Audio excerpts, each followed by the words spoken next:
the lock clicks. That sound. God, that sound. Even now, 3 years later, when I hear any door lock anywhere, my chest tightens and my hands start to shake.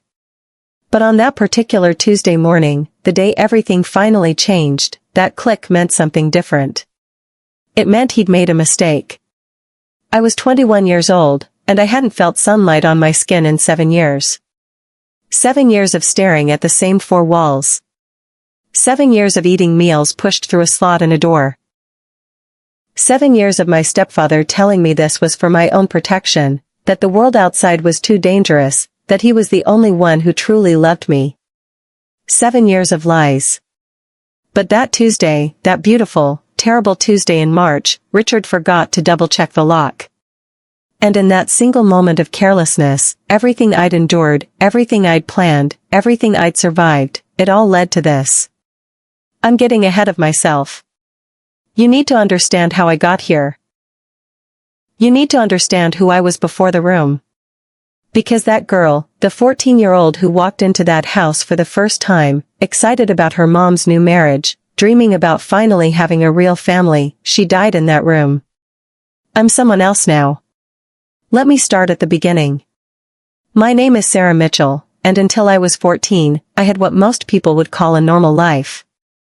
Not perfect, my biological father left when I was 6, and money was always tight, but normal. My mom, Rebecca, worked 2 jobs to keep us afloat. I was a decent student, had a few close friends, played soccer on weekends. I liked drawing. I wanted to be an architect someday. Then Mom met Richard. She met him at the hospital where she worked as a billing coordinator. Richard Holbrook was a pharmaceutical sales rep, tall, charming, always impeccably dressed. He'd stop by her desk with coffee. He'd leave little notes. He made her laugh in a way I hadn't heard since Dad left.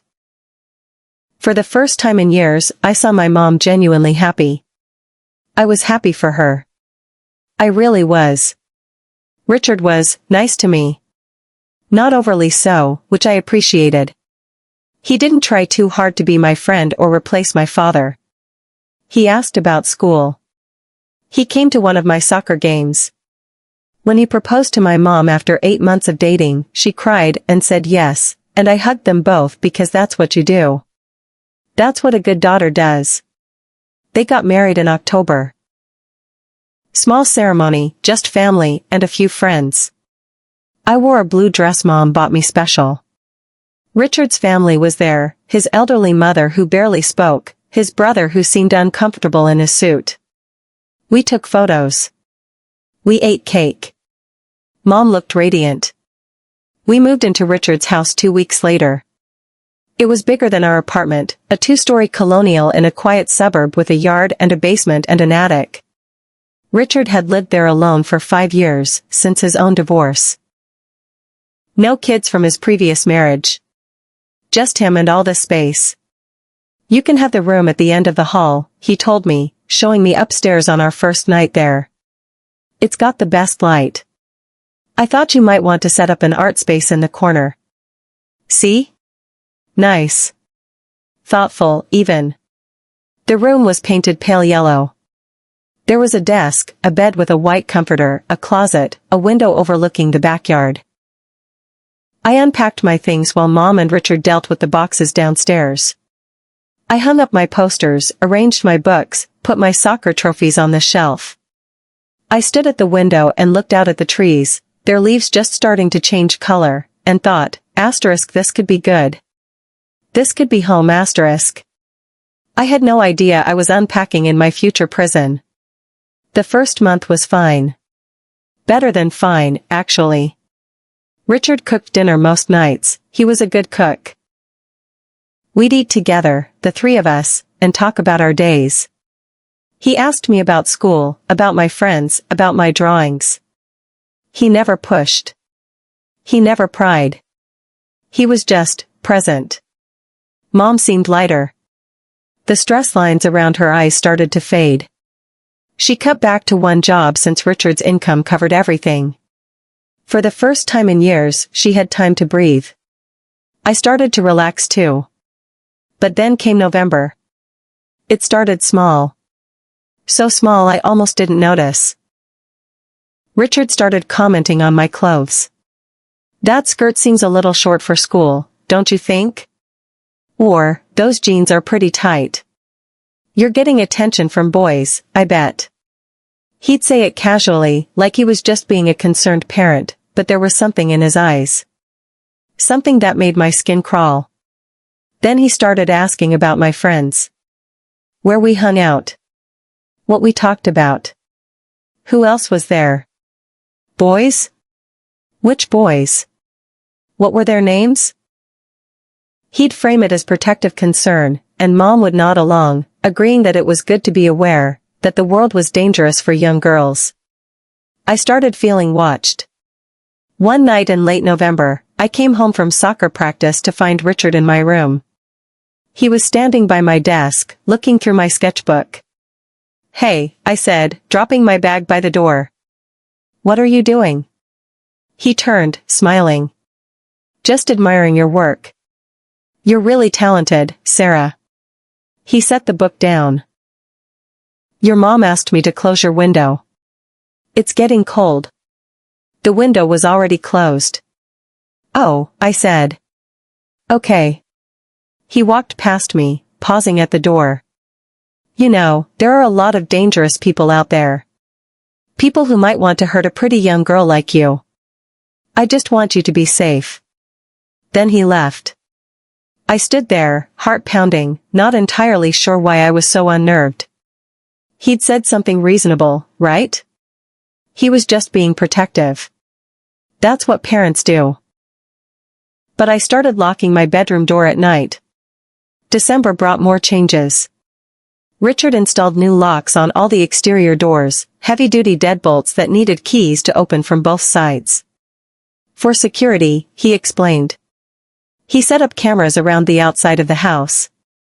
He upgraded the alarm system. Mom thought it was wonderful. "I've never felt so safe," she'd say. I was starting to feel trapped. Richard began controlling when I could leave the house. He'd drive me to school and pick me up, insisting the bus wasn't safe. Soccer practice? Only if he could stay and watch. Friend's house? He needed the address, the parents' names, and he'd call to verify I was really there. "I'm just being careful," he'd tell Mom when she gently suggested he was being a bit overprotective. "You hear about kids getting snatched all the time." I couldn't live with myself if something happened to Sarah. And Mom, God help her, she believed him. She'd look at me with these apologetic eyes and say, "Just humor him, honey. He cares about you." But it wasn't care. I was 14, not stupid. I knew what control looked like. In January, something shifted in Richard's eyes. The mask started slipping. He'd stare at me during dinner. Long, lingering looks that made me want to shower. He'd find excuses to touch me, a hand on my shoulder, brushing past me in the hallway when there was plenty of room. Once, when I was washing dishes, he came up behind me and put his hands on my waist, leaning in close to reach for a dish towel. I flinched so hard I dropped a glass. It shattered in the sink. "Jumpy," he said, laughing softly. "It's just me, Sarah." That's when I knew. Deep in my gut, beneath all the gaslighting and the careful manipulation, I knew Richard was dangerous. And I was in trouble. I tried to tell Mom. I really did. "Mom, Richard makes me uncomfortable," I said one afternoon when he was at work. We were in the kitchen. She was making coffee. "Uncomfortable how?" she asked, not looking at me. He stares at me. And he's always in my room, and he touches me in ways that feel wrong." She set down the coffee pot and turned to me, and for a brief, shining moment, I thought she'd believe me. I thought she'd protect me. "Sarah," she said slowly. "Richard loves you. He's trying to be a good father.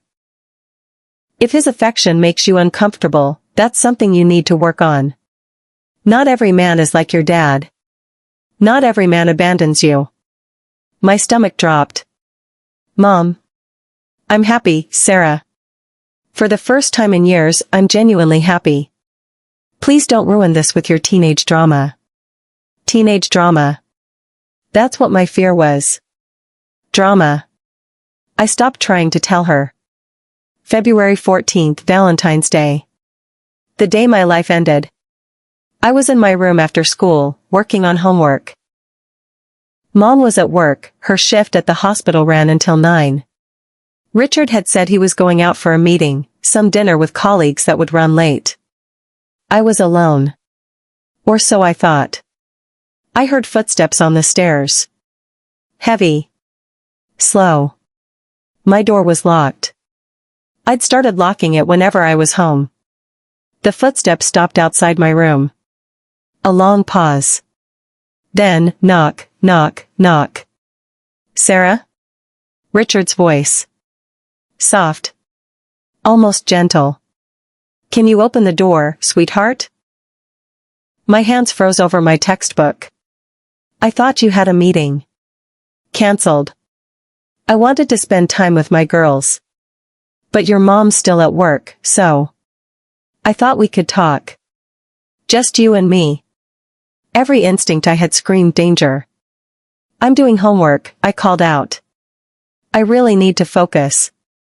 Silence. Then, Sarah, open this door. The gentleness was gone. His voice was flat. Cold. Please, I said, hating how small my voice sounded. I'll come down in a bit, okay? I just need to finish this. Open. The door. My heart was hammering so hard I thought it might break through my ribs. I stayed frozen at my desk, staring at the door handle, watching for any movement. Then I heard it. The jingle of keys. Oh God. He had a key. The lock turned. The door swung open. Richard stood there, filling the doorway, and the look on his face was something I'd never seen before.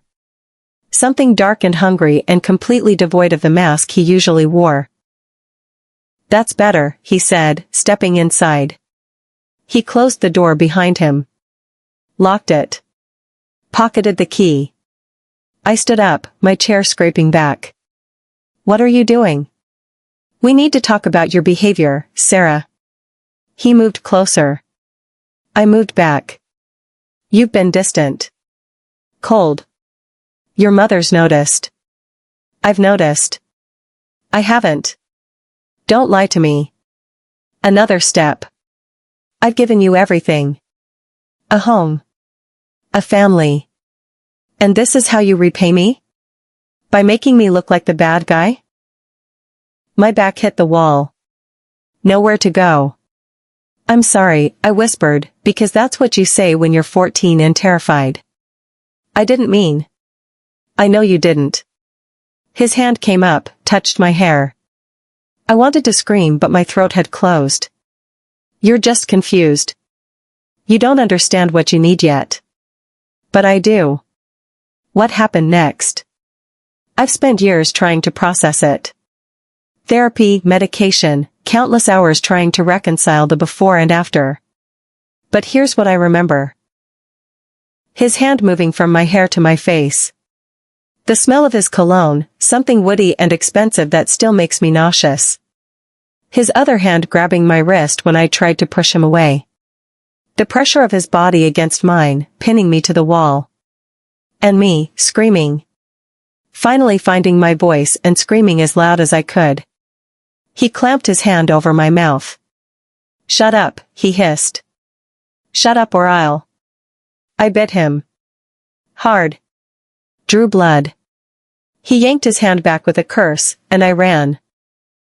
Dodged around him, grabbed the door handle, locked, still locked, fumbled with the lock while he lunged for me. Got it open. Flew into the hallway, heading for the stairs. He caught me at the landing. Grabbed my hair and jerked me back so hard I saw stars. I was screaming, crying, fighting, but he was so much stronger. He dragged me back down the hallway, past my room, toward the other end of the house. There was a door there. I'd never paid much attention to it. Just another door in a house full of doors. Richard pulled out his keys with one hand while restraining me with the other, unlocked it, and shoved me inside. I tumbled down a short flight of stairs into darkness. The door slammed. The lock clicked. And I was in the room. I need you to understand what the room was. Not metaphorically. Literally. It was the attic. Or rather, a section of it that Richard had converted into something else. Something he'd been planning long before he met my mother. The space was maybe 12 feet by 15 feet. The walls were bare drywall, painted institutional white. There was a small, high window, the kind you can't reach without a ladder, covered with bars on the outside. A twin bed with a thin mattress and a gray blanket. A small table. A toilet and sink in the corner behind a plastic privacy screen. A metal door with a slot near the bottom. No decorations. No color. No hope. That first night, I screamed until my voice gave out. I pounded on the door until my hands bled. I tried the window, but even standing on the table, I couldn't reach it. I cried until I had no more tears. Richard didn't come. Hours passed. Or maybe days, I had no way to tell time in the windowless darkness after the sun set. Eventually, I heard the lock turn. I scrambled to the far corner, pressing myself against the wall. The door opened. Richard stood there with a tray of food. A sandwich, an apple, a bottle of water. "Are you ready to behave?" he asked calmly, like he was talking to a misbehaving dog. "Let me out," I croaked, my voice raw. "Please." "That depends on you." He set the tray on the table. "You need to learn, Sarah. The world out there is dangerous. Boys who want to use you. People who want to hurt you. You're too young to understand, but I'm protecting you. This isn't protection. This is love." His voice was so certain, so frighteningly calm. "One day, you'll understand. One day, you'll thank me." He left.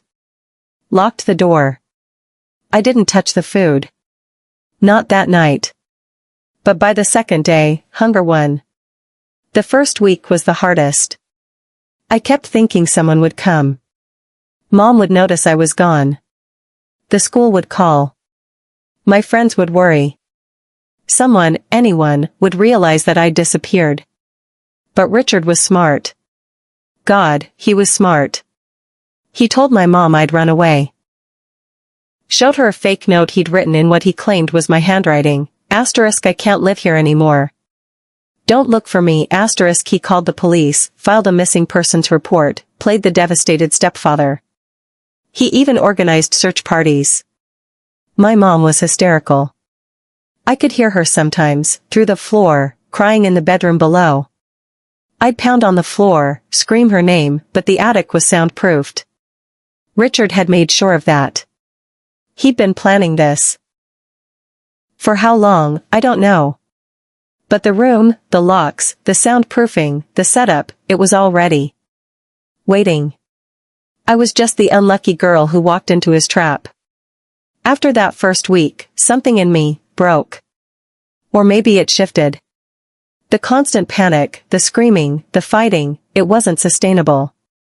I was exhausting myself. And Richard wasn't letting me go. So I adapted. I had to, or I'd have gone completely insane. I created routines.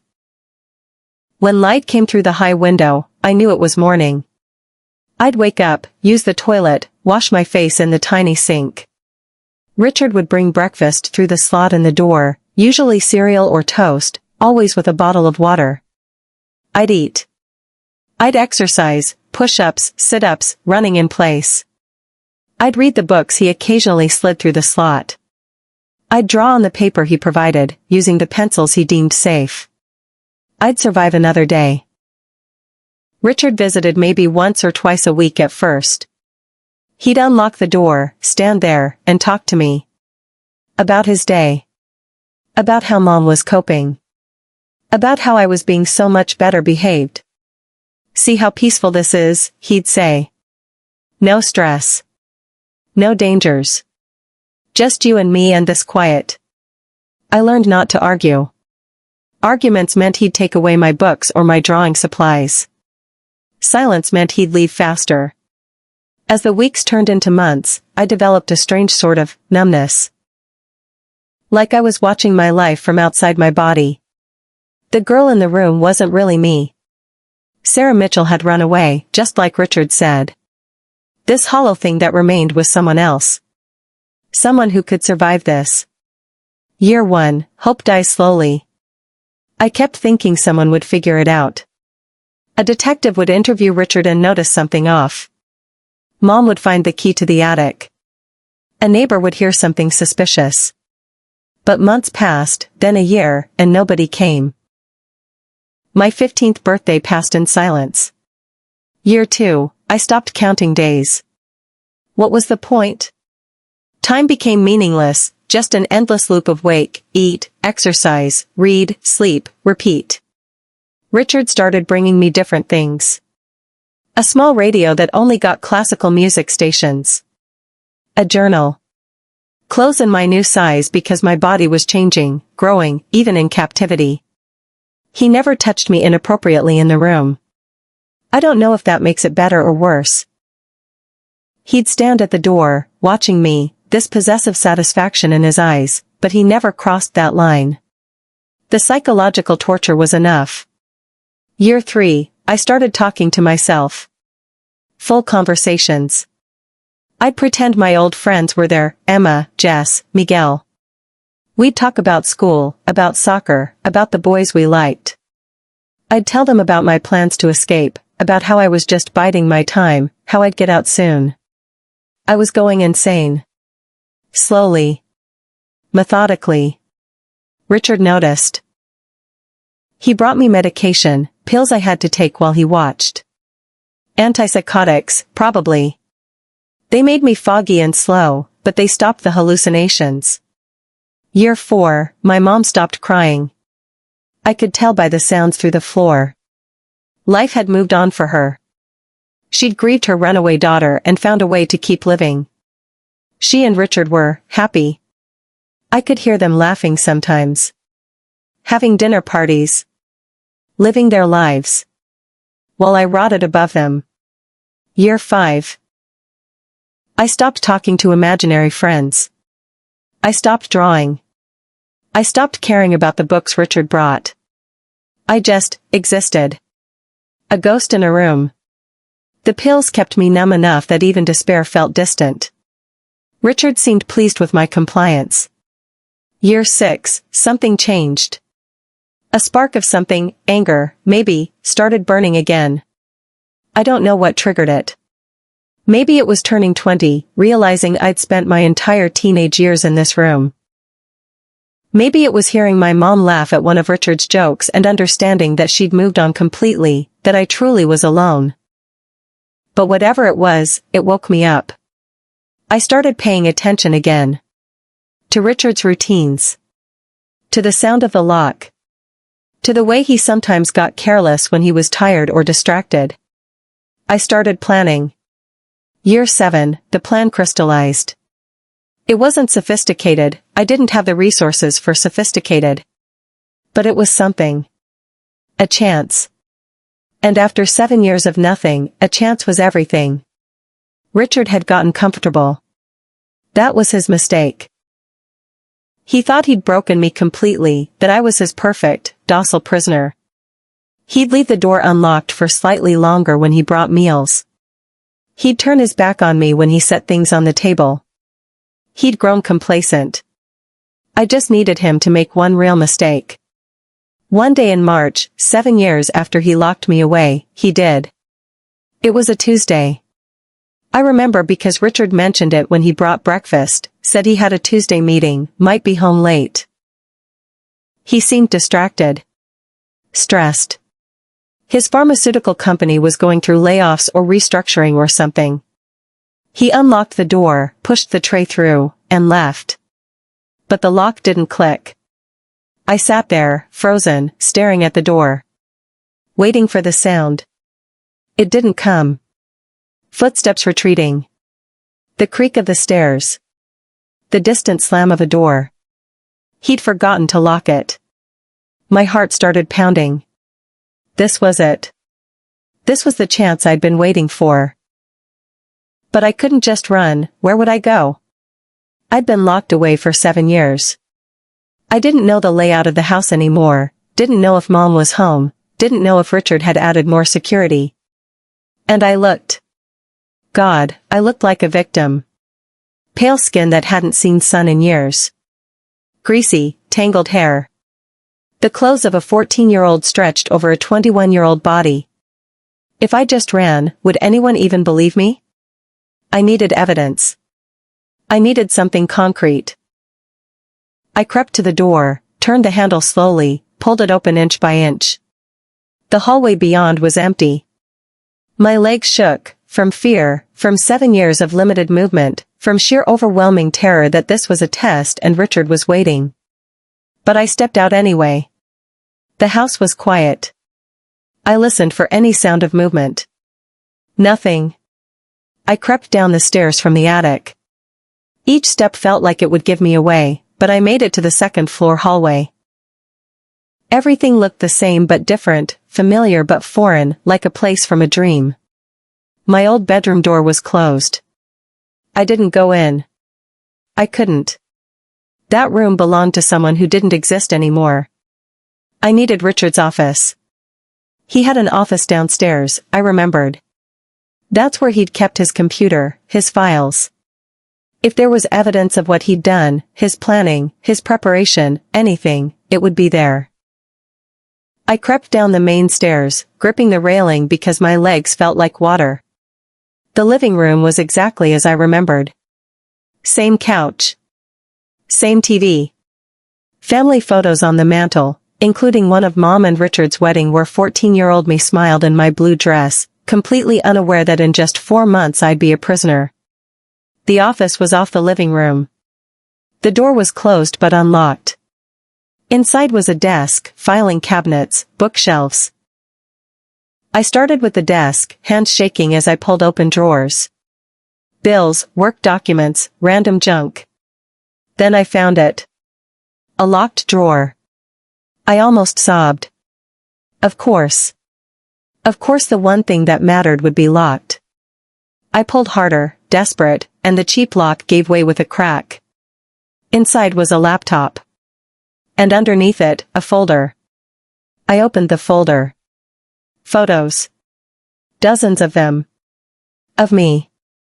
Some from before, regular family photos, but others. Others taken through the high window in the room. Me sleeping. Me changing clothes. Me crying. He'd been documenting his captivity of me. But there was more. Articles printed from the internet about soundproofing.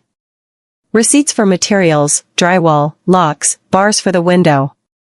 And a notebook. Handwritten entries dating back before he even met my mom. Asterisk I need to find the right one. The right age, the right look. Someone young enough to be moldable.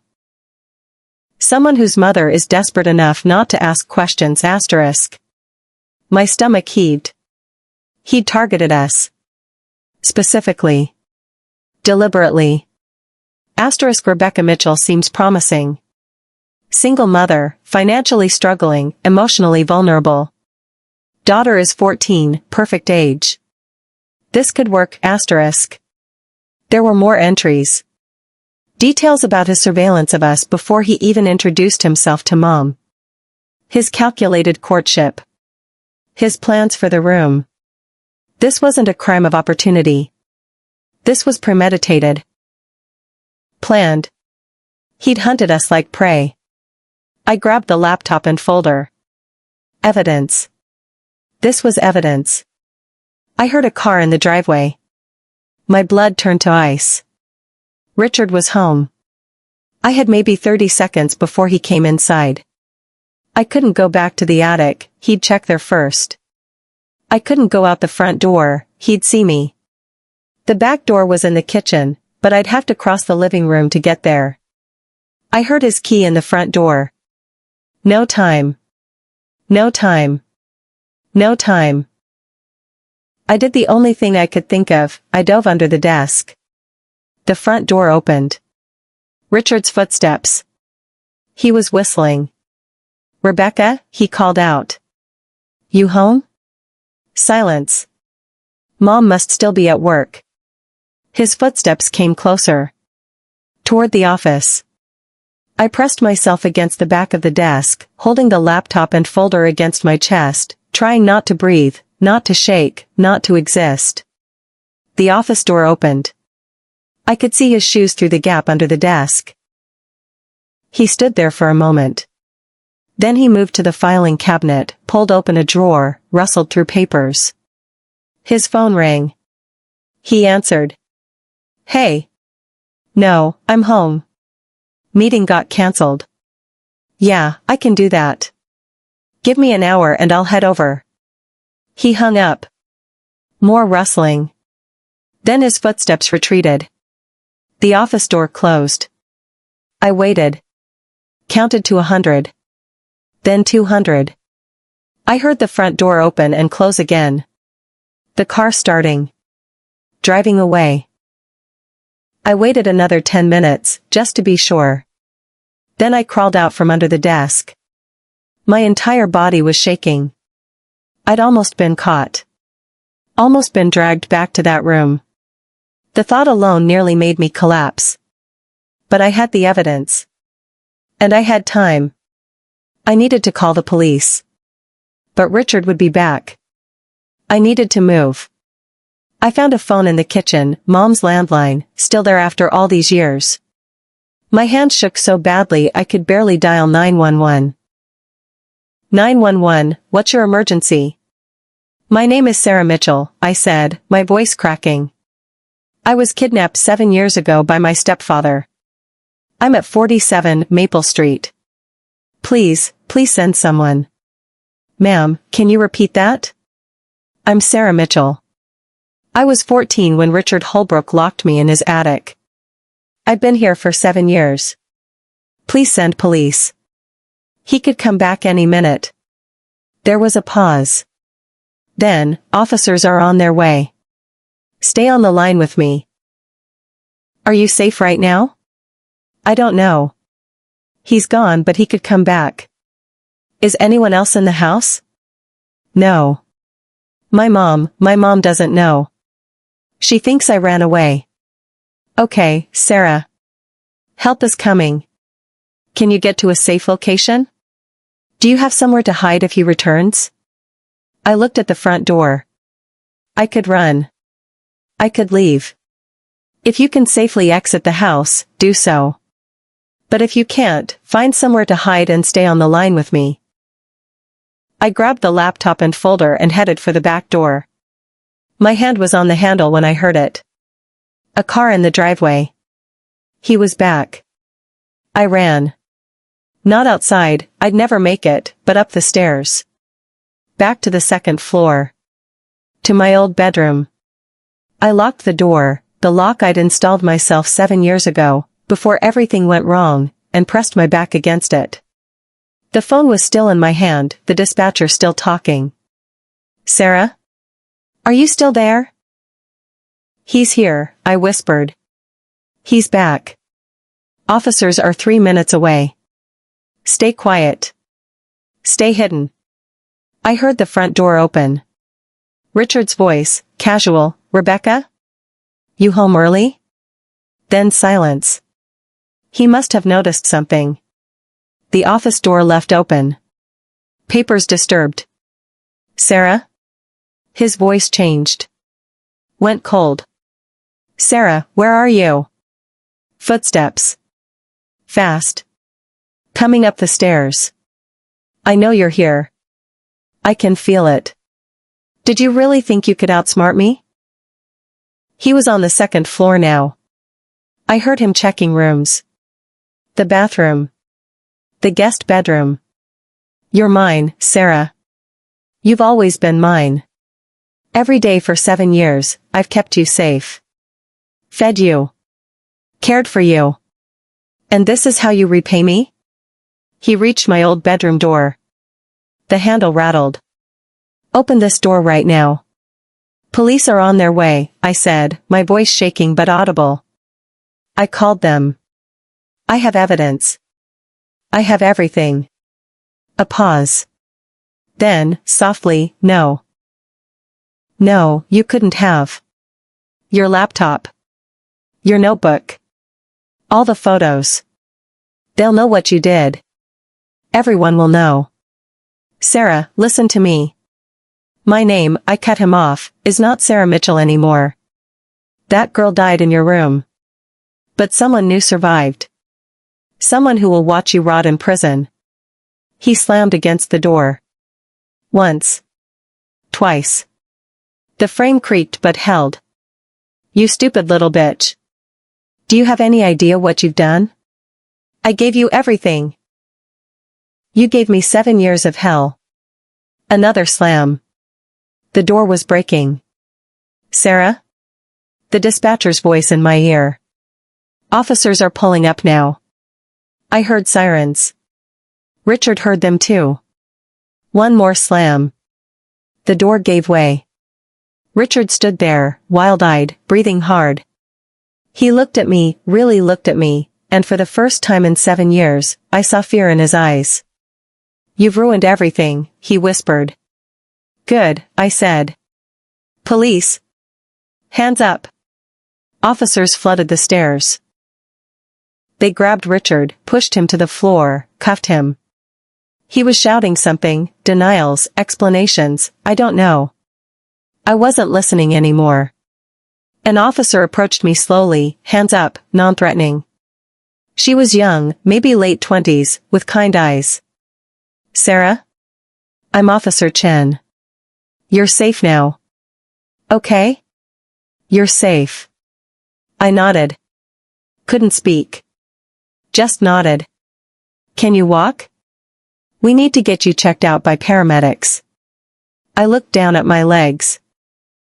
Somehow, they were still holding me up. I can walk, I said. I handed her the laptop and folder. Evidence, I managed. He planned everything. She took them carefully, like they were precious. We've got it. Thank you for being so brave. Brave. That was a funny word. I'd spent 7 years being anything but brave. I'd been compliant. Silent. Broken. But I'd survived. And maybe that was its own kind of bravery. They led me downstairs. More officers were searching the house. Taking photos. Collecting evidence. Richard was being loaded into a police car, still shouting about misunderstandings and ungrateful children. And then I saw her. Mom. She'd pulled up just as they were bringing Richard out. She stood by her car, hand over her mouth, staring at me like she was seeing a ghost. Sarah, she whispered. 7 years. 7 years I'd been above her head, screaming, crying, begging for help. 7 years she'd lived her life while I rotted in an attic. I didn't run to her. I didn't cry. I just stared back. Hi, Mom, I said flatly. She collapsed. Just fell to her knees on the driveway, sobbing. Oh my God. Oh my God, Sarah, I thought you were dead. I thought you ran away. I thought. I didn't run away. I don't understand. Where have you been? What happened? I looked up at the house. At the small window on the 3rd floor where I'd spent my entire adolescence. I've been here, I said. The whole time. I've been right here. The trial was a media circus. Local man held stepdaughter captive for 7 years. Attic of horrors, inside the mind of Richard Holbrook. Sarah Mitchell, the girl who survived. Everyone wanted to talk to me. News stations, podcasts, book publishers. Everyone wanted my story, my trauma, packaged and sold for entertainment. I declined them all. My story wasn't for sale. But I did testify. Had to. The prosecution needed my account to seal Richard's fate. I sat in that witness box and told a room full of strangers about the worst 7 years of my life. About the room. The isolation. The slow death of hope. Richard sat at the defense table, refusing to look at me, while his lawyer tried to paint me as confused, brainwashed, unreliable. Isn't it true, Ms. Mitchell, that you suffered from mental health issues even before you met Mr. Holbrook? I was 14. I had normal teenage anxiety. Isn't it true that your relationship with your mother was strained? My relationship with my mother was fine until Richard isolated us from each other. Isn't it possible that you've conflated memories, that the trauma of running away has caused you to? I didn't run away. I was locked in an attic for 7 years. There are photos. Documents. Physical evidence. Stop trying to gaslight me. The judge actually smiled at that. Richard's laptop and notebook were damning. His meticulously documented planning, his surveillance of my mother and me before we even knew he existed, his notes about soundproofing and locks, it all painted a clear picture of premeditation. The jury deliberated for less than 3 hours. Guilty on all counts: kidnapping, false imprisonment, child endangerment, assault. The prosecution had wanted to add sexual assault charges, but there wasn't evidence of that. Richard's obsession was possessive, controlling, but not sexual. Which somehow made it worse. He didn't want my body. He wanted to own me. To keep me like a doll in a box. The sentence, 45 years to life. Richard would die in prison. And I would live. Mom tried to rebuild a relationship with me. She really did. But how do you forgive someone who lived above your head for 7 years while you thought they'd abandoned you? How do you forgive someone who chose willful ignorance? Because that's what it was. Ignorance by choice. The police investigation found that there were signs. Of course there were signs. Unexplained noises Mom dismissed as the house settling. Richard's controlling behavior she rationalized as protection. The fact that he'd converted the attic into a locked space and she'd never asked why. I didn't know, she kept saying. Sarah, you have to believe me. I didn't know. But you didn't want to know, I told her during one of our therapy sessions. You were so desperate to be happy that you looked the other way. She cried a lot. Apologized constantly. Blamed herself. And maybe she should. Maybe she shared some of the guilt. But I'm trying to forgive her. Not for her sake, for mine. Because holding on to that anger is its own kind of prison, and I've been locked up long enough. We meet once a month now. We talk. It's awkward and painful and neither of us really knows how to be family anymore. But we're trying. Recovery is a funny word. It implies going back to how things were. But there is no going back. That 14-year-old girl who loved soccer and wanted to be an architect? She's gone. She died in that room. The person who emerged is someone else entirely. Someone harder. More cautious. Someone who can't be in small rooms without feeling their chest tighten. Someone who checks locks obsessively and sleeps with a night light because darkness triggers panic. I'm in therapy 3 times a week. PTSD is my official diagnosis, though that feels inadequate for what I lived through. There should be a separate category for held captive by someone who was supposed to protect you. The nightmares are the worst. I dream I'm back in the room. I dream the escape was just a fantasy. I dream I'll never really get out. But I'm learning. Learning to exist in the world again. Learning to trust, though that's the hardest part. Learning to feel safe. I got my GED. I'm taking online classes at community college. Art therapy has been helping. I started drawing again, though the subjects are darker now. I'm working on a series about captivity and freedom. My therapist says it's a healthy outlet. I moved to a different city. I needed to get away from that house, that street, that constant reminder. I have a small apartment on the 3rd floor of a building with big windows. I keep the curtains open. I need the light. I have a part-time job at a bookstore. I'm still getting used to people, to small talk, to pretending I'm normal. But my coworkers are kind. They don't know my story. I didn't want to be that girl, and I appreciate that they treat me like anyone else. I'm even making friends. Slowly. It's hard to let people get close when your stepfather held you prisoner for 7 years.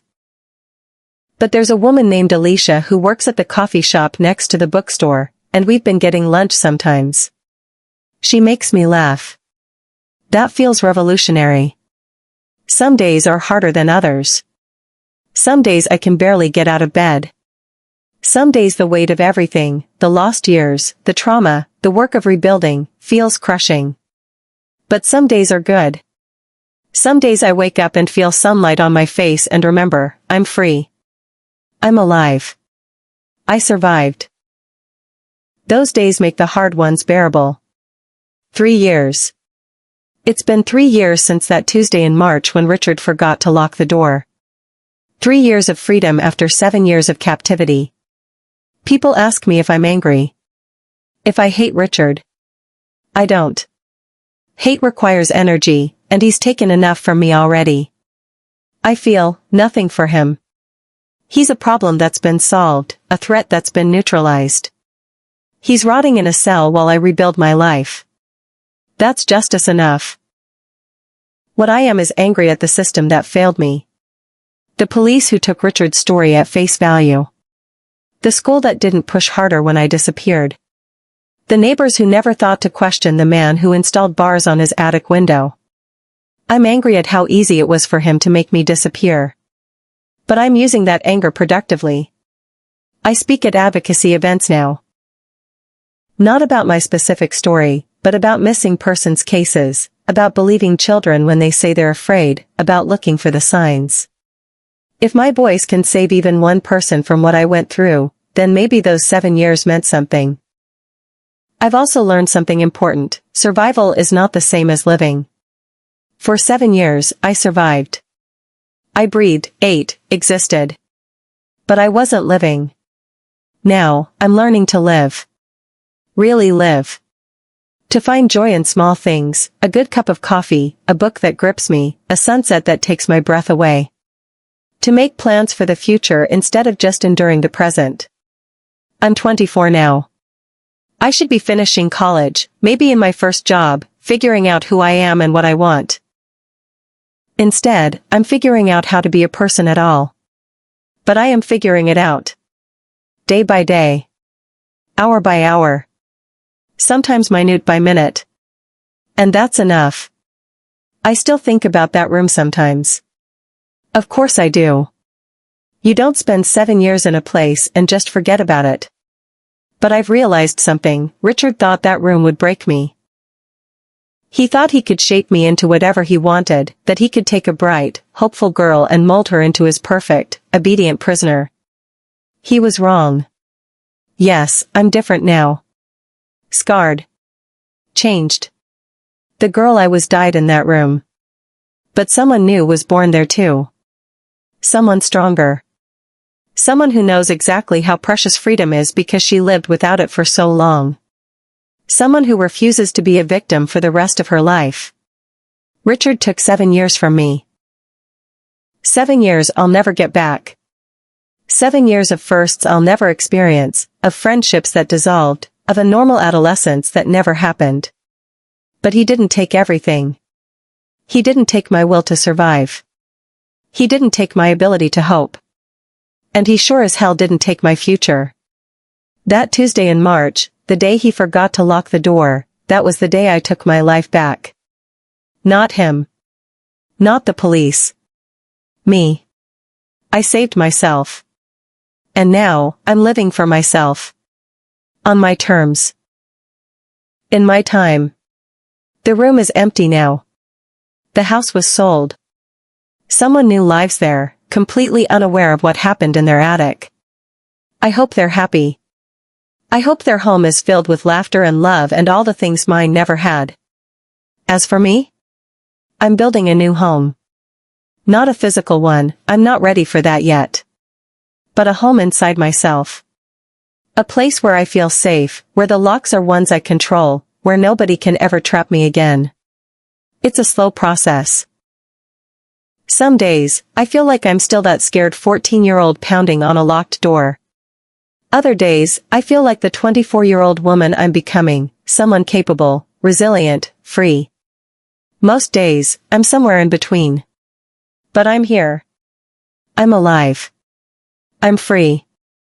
And after 7 years of darkness, I'm finally learning to live in the light. 2 months after Richard's arrest, Detective Maria Santos called me. "Sarah, I need you to come to the station. There's something you need to know." The tone of her voice made my stomach drop. I'd worked with Detective Santos throughout the investigation. She'd been kind, patient, never pushing me further than I could handle. But now she sounded different. Troubled. I met her at the precinct the next morning. She led me to a small conference room where files were spread across the table. Crime scene photos. Documents.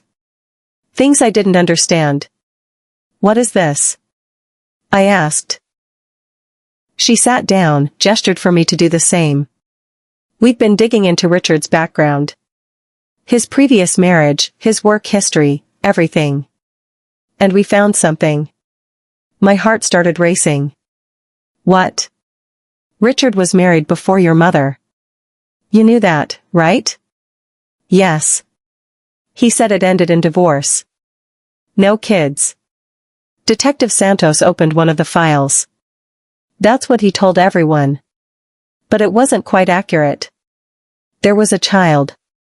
A stepdaughter." The room tilted. "What?" "Her name was Emma Reeves. She was 13 when Richard married her mother, Linda. They were married for 2 years. Then Emma disappeared. Ran away, according to the police report that Richard filed. They searched but never found her. I couldn't breathe. "You think he..." "We exhumed his previous property. The house he lived in with Linda and Emma." She paused, and I knew. I knew what she was going to say before she said it. "We found remains in the backyard. Buried 6 feet deep. DNA confirmed it's Emma Reeves." The room spun. I gripped the edge of the table. "She didn't survive," I whispered. "No. The medical examiner believes she died approximately 15 years ago. Blunt force trauma to the head. We think she tried to escape, and he killed her." I was going to be sick. I stumbled to the trash can in the corner and vomited. Detective Santos was there with a bottle of water, a gentle hand on my back. "I'm sorry," she said. "I know this is a lot." "I could have died," I managed between gasps. "If I hadn't, if the lock had clicked. But it didn't. You survived, Sarah. You're here." I looked at her through tears. "Why didn't he kill me?" "We don't know. Maybe he learned from his mistake with Emma. Maybe killing her haunted him in some way. Or maybe..." She hesitated. "Maybe you were more compliant. You learned to survive by not fighting as hard." That thought was almost worse. Emma had fought and died. I'd complied and lived. What did that make me? They asked if I'd be willing to meet Linda Reeves, Emma's mother. I said yes, though I didn't know why. What could we possibly say to each other? We met at a coffee shop. Linda was in her 50s, gray hair pulled back, eyes that looked like they'd cried 1,000 tears. She stood when she saw me, hands trembling. "Sarah," she said. "Mrs. Reeves. Please." "Linda." We sat. Neither of us ordered anything. "What do you say to the mother whose daughter died in the place where you survived?" "I'm sorry," I finally said. "I'm so sorry about Emma." Her eyes welled up. "You have nothing to apologize for." "Nothing. You were a child. He was a monster. If I had known." "How could you have known?" She reached across the table, took my hand. Her skin was cold. "Sarah, I spent 15 years believing my daughter abandoned me. That she hated me so much she'd rather live on the streets than with us. I blamed myself every single day. I know that feeling, I said quietly. Richard destroyed both our families. He took my daughter's life and 7 years of yours. But you survived. Do you understand how important that is? You survived, and because of you, we finally know what happened to Emma. We can bring her home. We can bury her properly. I started crying. I should have fought harder. I should have. No. Linda squeezed my hand. Don't you dare. Don't you dare feel guilty for surviving. Emma would want you to live. I want you to live. Promise me you won't carry this guilt. But how could I not? I was alive because I'd been compliant. Emma was dead because she'd fought back. Linda seemed to read my mind. My Emma was fierce. Stubborn. She wouldn't back down from anything. That's who she was. She smiled through tears. And you were smart. You learned what you needed to do to survive. That's not weakness. That's strength. We talked for 2 hours. She showed me pictures of Emma, a girl with dark curly hair and a bright smile. She looked happy in the photos. Alive. Before we left, Linda hugged me. Thank you, she whispered. Thank you for bringing her back to me. I cried the whole way home. Richard was charged with Emma's murder 6 months later. I had to testify again, this time about what he'd told me about his previous marriage. The lies he'd fed my mother. The pattern of behavior. The trial was shorter this time. The evidence was overwhelming. Emma's remains. The matching timeline with her disappearance. Richard's documented obsession with control and captivity. He was found guilty of first-degree murder. The judge added another life sentence. Multiple life sentences, to be served consecutively. Richard would never breathe free air again. At the sentencing, the judge asked if I wanted to make a victim impact statement. I declined at the first trial, but this time I said yes. I stood at the podium, hands shaking, and looked at Richard for the first time since the trial began. You stole 7 years of my life, I said. You locked me in a room and tried to break me. You almost succeeded. But the difference between Emma and me isn't that I was weaker. It's that I had a chance she never got. And I'm not going to waste it. Richard stared at the table, jaw clenched. You wanted to own me. To control me. To make me into your perfect prisoner. But I'm standing here, and you're sitting there in chains. So who's really the prisoner now? I walked away without looking back.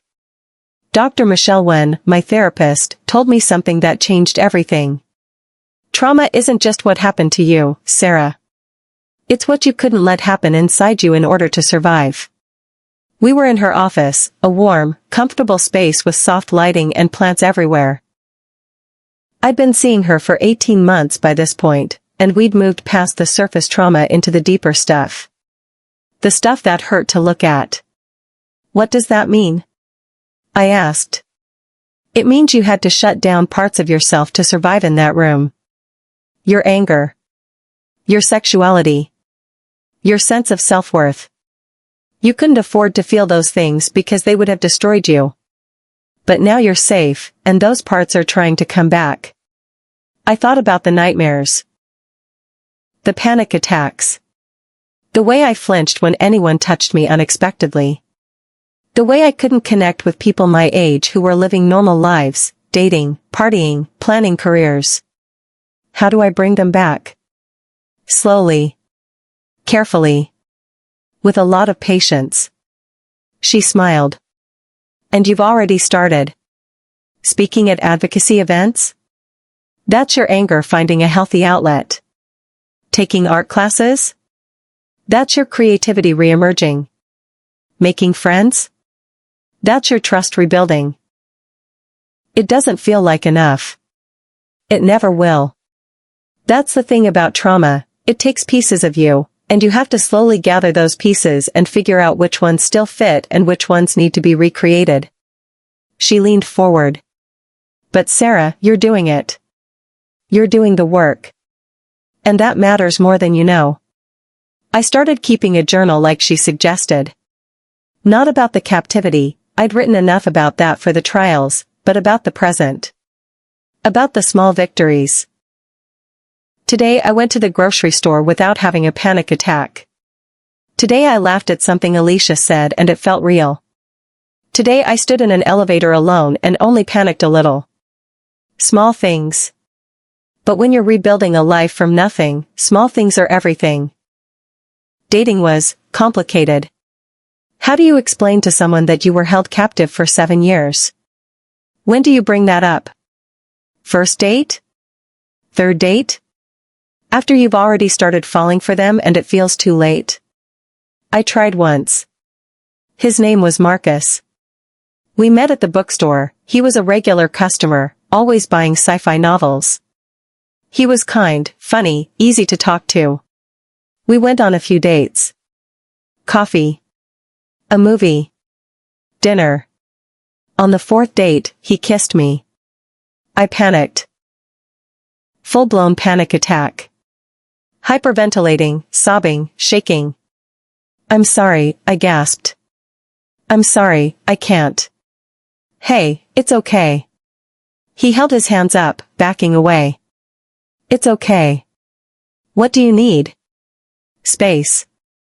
I need space. He gave it to me. Sat on the other end of the couch while I tried to remember how to breathe. When I finally calmed down, he asked, "Do you want to talk about it?" So I told him. Everything. The room. The captivity. The 7 years. The trial. He listened without interrupting. When I finished, he said, "Thank you for telling me. You probably think I'm crazy." No. I think you're brave. He smiled sadly. But I also think you're not ready for this. For us. And that's okay. He was right. We stopped dating after that, though we stayed friends. He still comes into the bookstore, still buys his sci-fi novels, still asks how I'm doing with genuine care. Maybe someday I'll be ready. Maybe not. Either way, I'm learning to be okay with that. 18 months after my escape, I started speaking publicly. It began small, a local support group for survivors of domestic violence. Just 5 people in a church basement, sharing stories. I talked about isolation, about manipulation, about how captivity doesn't always look like chains. Someone recorded it and posted it online. It went viral. Within a week, I had interview requests from national news outlets, podcasts, advocacy organizations. At first, I said no to all of them. I wasn't ready to be a public figure, to have my trauma dissected for millions. But then I got an email from a high school guidance counselor. Dear Sarah, I watched your video. I have a student who's been acting strangely, withdrawn, making excuses not to go home, wearing long sleeves even in summer. I didn't know how to help her, but after hearing you talk about the signs, I called CPS. They investigated. She was being abused by her stepfather. She's safe now because of what you shared. Thank you. That email changed everything. I started saying yes. To interviews. To speaking events. To advocacy work with organizations like NCMEC and RAINN. I shared my story over and over, each time focusing on different aspects. The grooming process, the signs family members missed, the psychology of captors, the long road to recovery. It was exhausting. Every time I spoke, I had to relive parts of my trauma. But I was also helping people understand. I was preventing other Sarahs, other Emmas. One woman approached me after a speech in Chicago. She was crying. My daughter said her stepdad makes her uncomfortable, she told me. I was going to dismiss it as teenage drama, just like your mom did. But after hearing you, I listened. Really listened. We're getting her into therapy, and I'm divorcing him. These moments made it worth it. Dr. Wen gave me an assignment: find one thing that brings you pure joy. Something that has nothing to do with survival or advocacy or healing. Just joy. I didn't know where to start. Joy felt like a foreign concept. But I tried. I went to a museum and stood in front of paintings for hours. I went to a park and watched children play. I went to concerts, movies, restaurants. And then I found it: pottery. There was a ceramic studio near my apartment offering beginner classes. On a whim, I signed up. The first time I touched clay, something inside me shifted. It was cool and wet and malleable in my hands. I could shape it into anything. I had complete control over what it became. For someone who'd had no control for 7 years, that feeling was intoxicating. I made terrible bowls at first. Lopsided, cracked, barely functional. But I didn't care. I kept going back, week after week, learning to center the clay, to pull up the walls, to create something from nothing. My instructor, an older woman named Diane, noticed my dedication. "You've got a real feel for this," she said one evening as I worked on a vase. "It helps me think," I admitted. Or maybe not think. I don't know. That's what art does. It takes you out of your head and puts you in your hands. I started spending all my free time at the studio. I made bowls, vases, plates, mugs. I experimented with glazes, deep blues and vibrant greens and sunset oranges. Colors I'd been starved of in that white room. Diane suggested I enter a piece in a local art show. I laughed. "I'm not that good." "Yes, you are. And you need to let yourself be seen." I created a series of 3 pieces for the show: Captivity, Survival, Freedom. 3 vessels that told my story without words. Captivity was a closed form, a sphere with no opening, glazed in cold grays and blacks. Survival was a bowl with cracks that I'd repaired with gold kintsugi technique. Freedom was an open, flowing vase glazed in warm golds and whites, reaching upward. They sold within an hour of the show opening. Someone wanted my art. Someone saw value in what I'd created. I cried in the bathroom for 20 minutes. 2 years after my escape, Mom asked if I'd consider family therapy with her. "I want to understand," she said. "I want to understand how I failed you so I never fail anyone else again." We found a therapist who specialized in family trauma. Dr. Patterson was in his 60s, with kind eyes and a no-nonsense approach. The first session was brutal. "Rebecca, Sarah has expressed that she feels you chose willful ignorance over protecting her. Can you respond to that?" Mom cried. I was so desperate to be loved. To be chosen. After Sarah's father left, I felt worthless. Richard made me feel valuable again. And I think I knew something was wrong. But I couldn't let myself see it because that would mean losing him. "So you chose him over me," I said quietly. "Yes." She looked at me, tears streaming. "Yes, I did. And I will regret that for the rest of my life. Sarah, I failed you in the worst possible way. I should have protected you. I should have seen the signs. I should have chosen you. And I didn't." Hearing her admit it didn't make it hurt less. But it was a start. Over months of therapy, we unpacked everything. Her childhood trauma that made her vulnerable to manipulators like Richard. My anger and grief over the lost years. The complicated mess of love and resentment that defined our relationship now. "Do you think you can forgive her?" Dr. Patterson asked me one session. "I don't know," I admitted. "Part of me wants to. Part of me thinks she doesn't deserve it." "Forgiveness isn't about what someone deserves," he said. "It's about what you need to move forward." That hit me hard.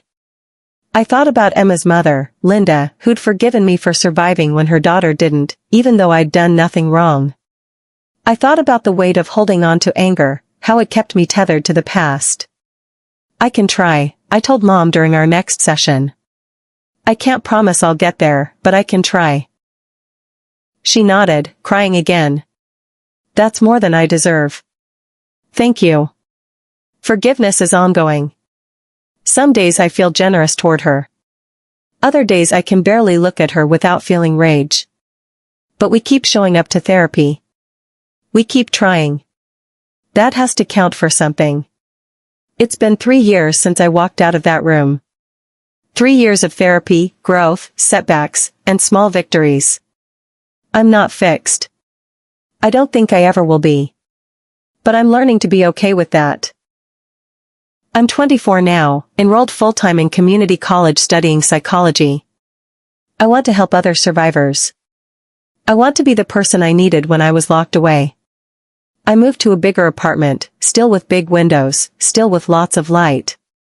I have plants now. Dozens of them. Watching things grow feels important. Alicia and I are still friends. She knows my story now. I finally told her over coffee one afternoon. She didn't treat me differently after, which meant everything. We go to pottery classes together sometimes. She's terrible at it, which makes me laugh. I have a cat. Her name is Luna. She's black with white paws and she sleeps on my chest at night, purring. When I have nightmares, she wakes me up with gentle paw taps to my face. Animals are better than people sometimes. I still speak at advocacy events, though less frequently now. I'm focusing more on my own healing, my own future. The world doesn't need me to break myself open repeatedly. I've done enough. Richard is in prison. He'll die there. I don't think about him much anymore. Emma Reeves has a proper grave now. I visit it sometimes, leave flowers. Tell her I'm sorry she didn't get the chance I got. Promise her I won't waste it. Linda and I stay in touch. We have lunch every few months. She's become like a second mother to me, one who understands the specific grief of what Richard took from us. We're both healing, slowly, together. As for my actual mother, we're somewhere. Not estranged, not close. We talk on the phone weekly. See each other monthly. It's complicated and messy and probably always will be. But we're trying. I even went on a date last month. His name is James. He's a teacher. Patient, kind, doesn't push. I told him about my past on our second date. He said, "Thank you for trusting me with that. We'll go as slow as you need." We've been on 5 dates now. He held my hand last week, and I didn't panic. Progress. I still have bad days. Days where the weight of everything crushes me. Days where I can't get out of bed. Days where I wonder if I'll ever feel truly normal. But I also have good days. Days where I laugh without remembering why I shouldn't. Days where I feel the sun and think about nothing but how warm it is. Days where I'm just me. Not a survivor, not a victim, not a story. Just Sarah. Those days are becoming more frequent. I'm writing a book. Not about the captivity. Plenty of people have written about that. But about the after. About rebuilding. About learning to live again after surviving. My literary agent thinks it could help people. I hope she's right. I'm also finishing my art series. 10 pieces total, chronicling the journey from captivity to freedom. The local gallery wants to show them next spring. I might say yes. I'm learning to say yes more. Yes to opportunities. Yes to friendships. Yes to possibilities I'd given up on. The girl who spent 7 years in that room thought her life was over. But she was wrong. My life is just beginning. If you're reading this, or rather, if you're hearing this, and you're in a situation that doesn't feel right, please listen to that instinct. If someone is isolating you, controlling you, making you feel like you can't trust your own judgment, that's not love. That's not protection. That's abuse. Tell someone. Keep telling people until someone believes you. And if you're a parent, please listen to your children. Really listen. Not just to their words, but to what they're not saying. Look for the signs. Choose them over your own comfort. I don't want anyone else to spend 7 years in a room. As for me, I'm done being defined by what happened to me. I'm not the girl who was locked away. I'm the woman who escaped. Who survived. Who's building a life worth living. Richard tried to bury me in that room. But I grew through the cracks instead. And I'm still growing. Every single day.